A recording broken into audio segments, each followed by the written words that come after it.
हाँ भाई, good evening. कैसी चल रही है आपकी पढ़ाई?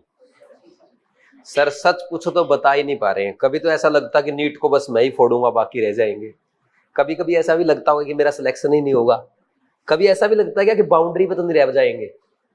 अगर ऐसे ऐसे थॉट आ रहे हैं तो घबराने की जरूरत नहीं है, थॉट सही है। ये हर उस बच्चे के माइंड में आते हैं जो नीट 2024 के लिए एफर्ट लगा रहा है।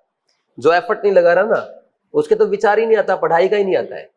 ठीक, तो अगर ऐसे थॉट आ रहे हैं कि मैं कभी तो बिल्कुल नीट को क्वालिफाई कर जाऊंगा अच्छे मार्क्स से, मैं तो 650 ले आऊंगा। कभी कभी ऐसा लगता है कि यार हो सकता है मैं 500 भी ना ला पाऊं। कभी कभी ऐसा भी होता होगा यार कहीं बाउंड्री पे रह जाऊं। तो ये अच्छे थॉट्स हैं।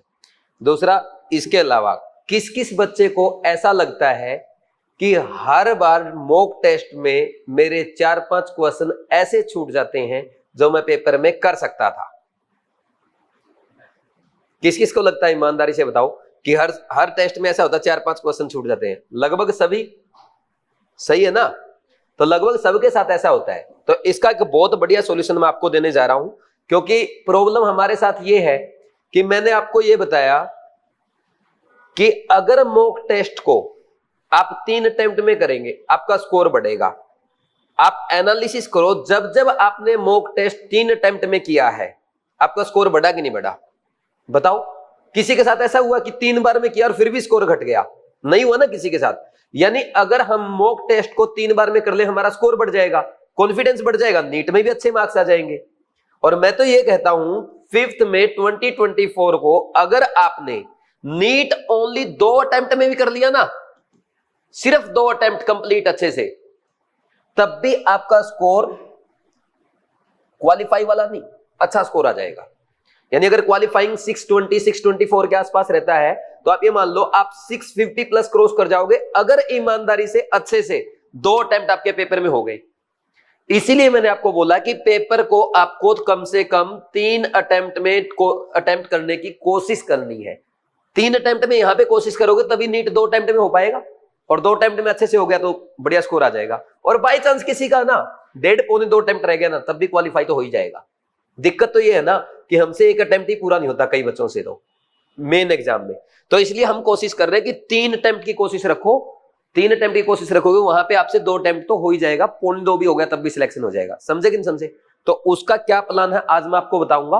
और इजिली हर बच्चा मॉक टेस्ट को अब 2 अटेम्प्ट, 2.5 अटेम्प्ट, 3 अटेम्प्ट में कर पाएगा। ठीक, लेकिन उससे पहले एक चीज हो रहा है भाई, अब तो मुश्किल से 3 वीक का टाइम बचा है। ठीक, आपको सपने आते होंगे, आपने पूरा पेपर सोल्व कर लिया लेकिन आपकी ओएमआर छूट गई। आप ओएमआर भर रहे थे, इन्विजिलेटर ने छीन ली, ओएमआर ही फट गई।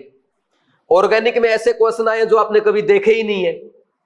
बायो में बड़े बड़े क्वेश्चन आए हैं, कुछ क्वेश्चंस इस पैटर्न के आए हैं जो आपको समझ में नहीं आ रही क्वेश्चन क्या है। पेपर आउट ऑफ एनसीईआरटी आ गया। ठीक, फिजिक्स बहुत ज्यादा टफ आई, आपसे एक भी क्वेश्चन नहीं हिल रहा है। बायोकेमिस्ट्री हो गया लेकिन फिजिक्स सोल्व करने के लिए 20 ही मिनट बचे हैं, 30 ही मिनट बचे। ऐसे सपने आते हैं? नहीं आते। नहीं आते तो कोई बात नहीं, यही तो मेरा काम है। आने स्टार्ट होने वाले हैं, आएंगे अब आने वाले टाइम पे। 1-2 को तो आते होंगे ना? आते हैं, वेरी गुड। अगर आपको ये सपने आते हैं, ये भी एक शुभ संकेत है कि आप नीट एग्जाम के लिए जी जान से अच्छे से प्रिपरेशन कर रहे हैं। और अगर आपको ये सपने नहीं आते ना, सोचो कहां पे कमी है। अगर आपको ऐसा इसका मतलब कमी है, क्योंकि मुझे भी ये सपने आ रहे हैं कि नीट 2024 का पेपर हो गया और मेरे मेजर टेस्ट से एक भी क्वेश्चन नहीं आया। हालांकि ऐसा होगा नहीं, लेकिन क्यों, मुझे डर क्यों लग रहा है? क्योंकि आजकल मैं पेपर बना रहा हूं और मैं हर टॉपिक को, एनसीईआरटी के हर पॉइंट को कवर करने की कोशिश कर रहा हूं जो एग्जाम में पूछा जा सकता है। तो कहीं ना कहीं मेरे भी माइंड में डर है ना, कोई पॉइंट छूट ना जाए जो एग्जामिनर पूछ ले। तो इसीलिए तो मुझे सपना आया। समझे कि नहीं समझे? तो जो डर, जो सपने आपको आते हैं वही डर मेरे साथ भी है, बिल्कुल पैरेलल, और उतना ही है जितना आपके माइंड में है। तो अगर ऐसे घबराहट होती है, टेंशन होती है, सपने आते हैं, तो बिल्कुल भी नहीं डरना है। हाँ, थोड़ा सा ये हो सकता है जिस दिन नेगेटिव सपना आया ना, उस दिन थोड़ी सी एफिशिएंसी कम रहेगी। तो उस दिन क्या कर लो, मम्मी पापा से बात कर लो, मेरे पास आ जाओ, मेरे से मिलके चले जाओ, है ना, पूरा एकदम बूस्टअप कर देंगे।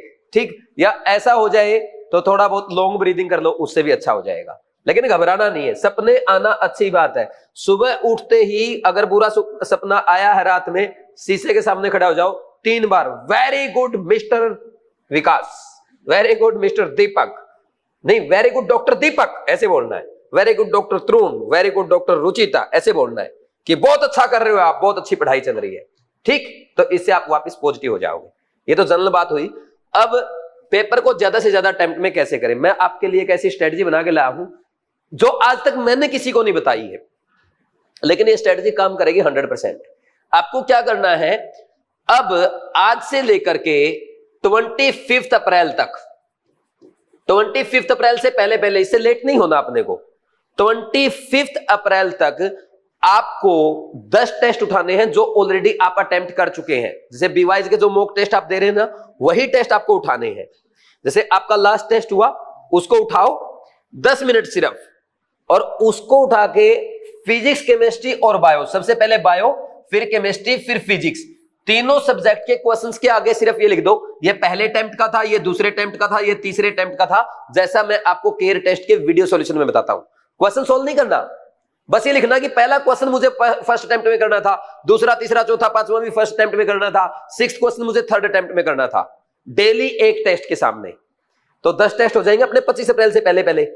तो 10 टेस्ट के सामने जब आप ये लिख चुके होंगे कि ये टेस्ट आपको, ये इस टेस्ट का ये क्वेश्चन कौन से अटेम्प्ट में करना था, फिर आपको ये समझ में आने लग जाएगा पेपर में कि कौन सा क्वेश्चन कौन से अटेम्प्ट में करना है।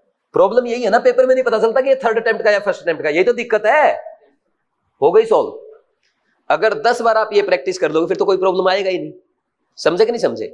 और इसके बाद क्या करना, जैसे मान लीजिए कितने टाइम लगेगा, 200 क्वेश्चन पे आपको सिर्फ ये लिखना है कि मैं इसको 30 सेकंड में कर सकता था, मैं इसको 50 से 60 सेकंड यानी 1 मिनट में कर सकता था, और इस क्वेश्चन में मेरे को 1 मिनट से ज्यादा का टाइम लगेगा। जिसमें 20 से 30 सेकंड लगेगा वो पहले अटेम्प्ट का क्वेश्चन है, जिसमें 40, 50, 60 सेकंड का टाइम लगेगा वो सेकंड अटेम्प्ट का क्वेश्चन है, जिसमें मोर देन 1 मिनट का टाइम लगेगा वो थर्ड अटेम्प्ट का क्वेश्चन है। ये सिर्फ ये लिखने में, क्वेश्चन नहीं पढ़ना, पढ़ तो पहले ही लिखा आपने, अरे पहले पढ़ा हुआ आपका, अब तो सिर्फ बताना है कितना टाइम लगेगा बताओ। 200 क्वेश्चन के सामने लिखने में कौन से अटेम्प्ट का क्वेश्चन है, मुश्किल से आधा घंटा। आधे घंटे में तुम ये लिखोगे कि कौन से अटेम्प्ट का क्वेश्चन है। अरे 10 मिनट से ज्यादा टाइम, चलो 15 मिनट लग गए, 15-20 लगा लो यार, इतना टाइम नहीं लगना चाहिए। अरे आपको यही तो बताना है कि सर अगर ये एग्जाम में क्वेश्चन आया होता तो मैं इसको फर्स्ट अटेम्प्ट में कर लेता, मैं इसको भी फर्स्ट अटेम्प्ट में कर लेता, लेकिन सर ये क्वेश्चन मेरे से सेकंड अटेम्प्ट में होता। पढ़ा हुआ क्वेश्चन है भाई आपका, दोबारा क्वेश्चन नहीं पढ़ना, देख के आइडिया लगाना है। जो मॉक टेस्ट आपके हो चुके हैं उनका कितना टाइम, 15 मिनट लग गए, फिर 5 मिनट और लगाओ डेली। क्या लगाना है, अब आप ये देखो, बायो उठाओ, बायो में बॉटनी उठाएंगे, बॉटनी में सेक्शन ए, सेक्शन ए के कितने क्वेश्चन ऐसे थे जो आप पहले अटेम्प्ट में कर सकते थे, ठीक। फिर बॉटनी सेक्शन बी, कितने क्वेश्चन ऐसे थे जो आप पहले अटेम्प्ट में कर सकते थे, फिर साथ में उनका लिख दो। जैसे मान लीजिए आपने यहां लिखा 30 क्वेश्चन ऐसे जो पहले अटेम्प्ट में हो जाते, यहां पे आपने लिखा 7 क्वेश्चन ऐसे जो पहले अटेम्प्ट में हो जाते, फिर आपने लिखा कि 4 क्वेश्चन ऐसे जो दूसरे अटेम्प्ट में होते, यहां पे 1 क्वेश्चन ऐसा जो दूसरे अटेम्प्ट में होता, तो पहला, दूसरा और ये तीसरा अटेम्प्ट। फिर यहां पे 1 क्वेश्चन ऐसा था, यहां पे 2 क्वेश्चन ऐसे थे, सबका ऐसे लिख लोगे। बॉटनी का, जूलॉजी का, केमिस्ट्री का, फिजिक्स का, चारों सब्जेक्ट का लिख लो कि कितने क्वेश्चन आप सबके पहले अटेम्प्ट में कर सकते थे, कितने दूसरे में, कितने तीसरे में, कितने चौथे में, वो मतलब तीसरे तक भी, चारों सब्जेक्ट के। कितना टाइम लगेगा मैक्सिमम, 5 मिनट। पेपर को रख दो, फ्री हो जाओ, अब कुछ नहीं करना, हो गया आपका काम।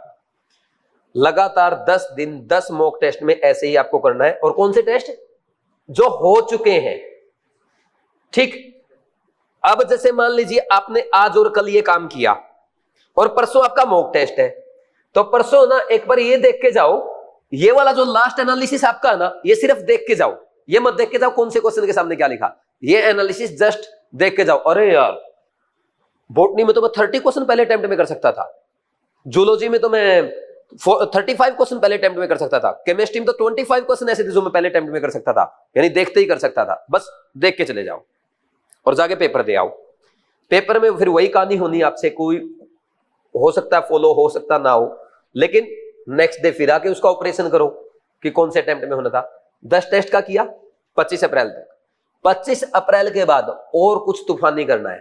क्या करना है, आपको पेपर उठाना है। नीट 2021, नीट 2022, नीट 2023 का। लेकिन रीनीट वाले नहीं उठाने। क्यों नहीं उठाने रीनीट वाले? क्योंकि रीनीट वाले जो क्वेश्चंस आते हैं हमेशा टफ आते हैं, फालतू बकवास पेपर आता है। कभी भी आप है ना किसी भी पेपर में, किसी भी कंपिटिटिव एग्जाम में री एग्जाम उठा के देखना, उसमें कुछ ना कुछ प्रॉब्लम मिलती ही मिलती है। मतलब tough question, out of NCERT question फालतू मिलेगा मिलेगा। मेन एग्जाम की बात कर रहा हूं, जो मेन टेस्ट हुए, नीट 2021, 2022, 2023, 3 पेपर उठाए। 25 से 30 अप्रैल के बीच में इन 3 पेपर का अच्छे से एनालिसिस ऐसे ही करना है। आपने 2022 का पेपर उठाया, हर क्वेश्चन के सामने लिख दो कि कितनी देर में हो जाता, तो आपको इससे यह भी आइडिया आएगा। इन 3 पेपर से आपको यह एनालिसिस होगा कि आपके जो नीट एग्जाम है उसमें कितने ऐसे क्वेश्चन होते हैं जो आप पहले अटेम्प्ट में कर सकते हो। 10 ये, 3 ये, 13 क्वेश्चन, 13 पेपर आपने ऐसे प्रैक्टिस कर लिए कि उनके कौन सा क्वेश्चन पहले अटेम्प्ट में था, कौन सा सेकंड का, कौन सा थर्ड का था। 13 दूनी 26, 2600 क्वेश्चन का आपने ये एनालिसिस कर लिया कि कौन से क्वेश्चन को आप किस अटेम्प्ट में कर सकते थे। 2600 क्वेश्चन का एनालिसिस करने के बाद है ना, नीट आपको ऐसा लगेगा कि मैंने ही पेपर बना रखा है। समझे कि नहीं समझे? ये practice boost your score in NEET 2024। समझे कि नहीं समझे? तो ये जो प्रैक्टिस है ना, अब आपको नेक्स्ट लेवल पे लेके जाएगी। क्योंकि मैंने ये देखा कुछ बच्चों को छोड़ के लगभग सबका स्कोर इंप्रूव तो हुआ है, मतलब सब अच्छा कर रहे हैं। पहले मैं सोच रहा था कि अपनी क्लास से पता नहीं कितने रिजल्ट आएंगे, अब मैं बहुत ज्यादा कॉन्फिडेंट हूं अपनी क्लास से और अच्छे रिजल्ट आने वाले हैं। जितना मैंने सोचा था उससे ज्यादा स्टूडेंट्स मतलब नीट में अच्छे मार्क्स लाने जा रहे हैं। अब मैं इतना पॉजिटिव हूं, टीचर को सब पता चलता है। ठीक, तो अब काफी पॉजिटिविटी, अब काफी अच्छे मार्क्स आपके आ रहे हैं। देखो शुरू में क्लास 11 और क्लास 12 के टेस्ट हमने भी टफ रखे थे, क्योंकि ज्यादा से ज्यादा टॉपिक आपको रिवाइज कराने थे, ठीक है ना। लेकिन अब टेस्ट आपके अप टू लेवल आ रहे हैं, नीट लेवल आ रहे हैं, और सबका स्कोर भी बढ़ा और बढ़िया मजा भी आ रहा है। ठीक, सही है ना। तो जो स्कोर अभी आपका आ रहा है इसको और इंप्रूव करो, और ये प्रैक्टिस पैरेलल करो, इससे आपको और ज्यादा बेनिफिट मिलेगा। कम से कम 12, 13, 14, 15 टेस्ट आपको ऐसे करके जाने हैं एनालिसिस। 14 तो आपके गोल के हो गए फाइनल, 4 तो 2 क्लास 11, 2 क्लास 12, 10 मेजर, 14 तो वो कर लेना, 3 ये कर लेना, 17 टेस्ट हो जाएंगे यार नीट एग्जाम से पहले एनालिसिस के। 17 टेस्ट में आप एनालिसिस कर लोगे तो क्या क्या नहीं होगा। ये स्ट्रेटजी मैंने पहले से ही बना के रखी थी आपके लिए, क्योंकि मुझे पता था 15 अप्रैल के बाद आने के बाद फिर तुम्हारी मुंडी नीचे होगी, सर कुछ नहीं हो रहा। पहले स्ट्रेटजी, और भी आगे अपने पास प्लान है, आपको और बूस्ट करेंगे। लगे रहो, मेहनत करते रहो। कोई और डाउट है तो पूछ सकते हो, सही है ना। ये स्ट्रेटजी कोई फॉलो कर रहा था खुद से, ये पूरे देश में कोई भी नहीं कर रहा, क्योंकि ये सिर्फ मेरे दिमाग की उपज है। कोई बताता भी नहीं, ऐसा प्लान नहीं बताएगा। तुम लोग ये करके देखना, ये करते ही तुम्हारा स्कोर बूस्ट हो जाएगा। और ये ऐसी स्ट्रेटजी है जो कम से कम आपके अब 20 से 30 मार्क्स बढ़ा देगी। कोई बच्चा 650 पे है, उसको 670, 680 पे ले जाएगी। कोई बच्चा 600 पे, उसको 630 पे ले जाएगी। कोई बच्चा 550 पे, उसको 580, 590 पे ले जाएगी। और बीवाइज के टेस्ट में इतना स्कोर करना, सीधा 60 प्लस कर दो, 650 आ जाएंगे। ये बात नोट करके रखो, जिसका बीवाइज के टेस्ट में 600 स्कोर आ रहा है, बताया था ना मैंने पहले। अगर आपका बीवाइज के टेस्ट में 600 प्लस आ रहा है तो आप उसमें कम से कम 50 मार्क्स ऐड कर दो, नीट में इतना स्कोर आएगा। अगर आपका बीवाइज के टेस्ट में 650 प्लस स्कोर आ रहा है, इसमें आप 30 मार्क्स ऐड कर दो, मिनिमम 30, इतना स्कोर आपका आ जाएगा। अगर आपका बीवाइज के टेस्ट में 500 से 600 स्कोर आ रहा है तो कम से कम 70 to 80 मार्क्स आप ऐड कर देना, 70 to 80 मार्क्स। अगर आपका बीवाइज के टेस्ट में 400 स्कोर आ रहा है, 100 से 120 प्लस आपका मिनिमम होगा इतना नीट में। ये आज ही नोट कर लो, और इससे कम आ जाए ना मेरे पास आ जाना, लेकिन टेस्ट ईमानदारी से होना चाहिए। समझे कि नहीं समझे? केयर टेस्ट आपके 5 हो चुके, 5 बाकी है। अब जो बाकी के 5 टेस्ट है ना, इनसे घबराना नहीं है, क्योंकि ये बड़े आसान टेस्ट है। बड़े आसान टेस्ट का मतलब प्योर एनसीईआरटी बेस्ड टेस्ट है। ऐसे टॉपिक के टेस्ट है जिसमें आप मिस्टेक कर सकते हो। ठीक, हो सकता है एक आध टेस्ट में, मैं सब में नहीं बोलूंगा, हो सकता है लास्ट के 5 टेस्ट में, 6 से 10 जो आपके टेस्ट आएंगे केयर के, इनमें एक आध टेस्ट में 170 वाला बच्चा 160 पे आ जाए, 120 वाला बच्चा 110 पे चला जाए, यानी एक 2 क्वेश्चन आपके एक्स्ट्रा गलत हो जाए। लेकिन घबराना नहीं है, क्योंकि मैंने जोर लगाया है मिस्टेक कराने के लिए। क्यों? क्योंकि जितनी मिस्टेक करनी है यहीं कर लो, वहां नहीं करनी है। तो मैंने 5 टेस्ट, देखो पहले 5 टेस्ट में ना लगभग आपको ऐसा लगा होगा, टेस्ट और वीडियो सॉल्यूशन देखने के बाद जो केयर के टेस्ट हुए आपके मेजर टेस्ट, इनको देखने के बाद आपको ऐसा लगा होगा यार एक बार तो ना केमिस्ट्री ठीक ठाक रिवाइज हो गई है, मोटा मोटा प्रैक्टिकल केमिस्ट्री भी लगभग हो गई, सारी चीजें रिवाइज हो गई। अगले 5 टेस्ट में आपको लगे अच्छा ये चीज भी थी क्या केमिस्ट्री में, और जो चीजें आप पहले रिवाइज कर चुके हो वो भी रिवाइज कराऊंगा। इनके वीडियो सॉल्यूशन पे मैं और ज्यादा जोर लगाऊंगा। तो ये 10 टेस्ट केमिस्ट्री के, इनके वीडियो सॉल्यूशन, बस ये आपको अच्छे से करके जाना है, ठीक। और बाकी नेक्स्ट 5 टेस्ट के लिए तैयार रखो, क्योंकि एक आध बच्चा आके मेरे को बोल रहा है 180 लाऊंगा। अच्छा ले आ 180, आजा फिर 180 लाएगा कोई भी है ना, 170 लाऊंगा 170। मतलब एक आगे बोलता सर केमिस्ट्री के टेस्ट आसान। अच्छा बाहर करवा के देख ले, किसी से पता चल जाएगा कितने आसान है। तुमने भाई एनसीईआरटी पढ़ी है इसलिए आसान है, तुम मेरे से पढ़े हो इसलिए आसान लग रहा है, तुमने कृष्णा बैच देख लिया हुआ इसलिए आसान लग रहा है। बाहर जाके करवा के देखो 1-2 से, नहीं पसीना छूट जाए तो बोलेगा अच्छा केमिस्ट्री में टॉपिक है क्या, है ना। और मैं तुम्हें बता दूंगा एक भी क्वेश्चन एनसीईआरटी से एक पॉइंट भी बाहर नहीं है। कोशिश मैंने की है रिएक्शन भी एनसीईआरटी की पूछूं, समझे कि नहीं समझे, ठीक। ये हो जाएगा। और एक और इंपॉर्टेंट इंफॉर्मेशन, प्रैक्टिकल केमिस्ट्री आपकी 15, 16 और 17 3 दिन क्लास लगेगी, 15, 16, 17 अप्रैल को ऑफलाइन की। ऑनलाइन में 16, 17 और 18 को 3 दिन 3 क्लास आएगी। 3 क्लास में कंप्लीट प्रैक्टिकल केमिस्ट्री में दोबारा से रिवाइज करा रहा हूं। अगर आपको रिवाइज करनी है 8:15 बजे सुबह क्लास में आओ, 3 क्लास में दोबारा रिवाइज हो जाएगी। किसी की वीक रह गई है, किसी को कॉन्फिडेंस नहीं आ रहा, किसी को याद नहीं होती, वो मेरा काम है, ठीक।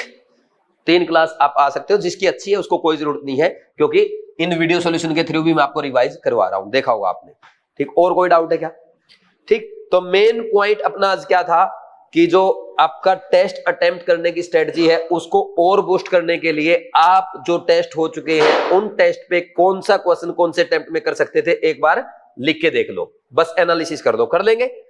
इसके साथ साथ मैं एक बात मैंने कल लिखी है, ड्रॉपर और डॉक्टर में सिर्फ इतना सा फर्क होता है, एक ड्रॉपर स्टूडेंट एक ही मिस्टेक को 100 बार करता है, और एक डॉक्टर जो बनने जा रहा है, जो सक्सेसफुल नीट एस्पिरेंट है, उसकी खास बात यह है वो 100 मिस्टेक करेगा लेकिन एक बार करेगा।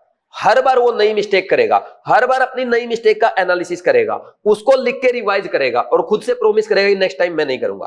तो ये डिफरेंस है ड्रॉपर और डॉक्टर में। ड्रॉपर एक मिस्टेक को 100 बार, डॉक्टर 100 मिस्टेक को एक बार। तो आप देख लो, तो जो भी मिस्टेक हो रही है उससे अपने को घबराना नहीं है। मिस्टेक करना अच्छी बात है, लेकिन मिस्टेक को रिपीट करना बुरी बात है।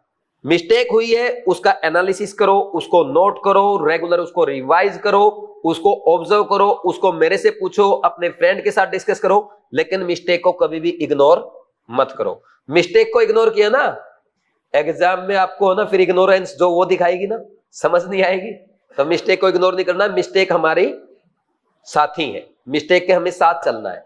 जितनी मिस्टेक होगी उतना फायदा। कोई बच्चे यार, कुछ बच्चे बोलते हैं सर इस बार मिस्टेक ज्यादा होगी। अरे मिस्टेक ज्यादा नहीं, हम करवा रहे हैं, तू कर रहा है क्या मिस्टेक? मैं करवा रहा हूं भाई तेरे से। सारी पॉसिबल मिस्टेक हम कराने की कोशिश कर रहे हैं। शिवाली मैम सारी वो मिस्टेक करवाने की कोशिश कर रही है जो तुम एनसीईआरटी में कर सकते हो। मैंने पूरा जोर लगा रखा है, तुम कौन हो मिस्टेक करने वाले? हम करवाने वाले हैं।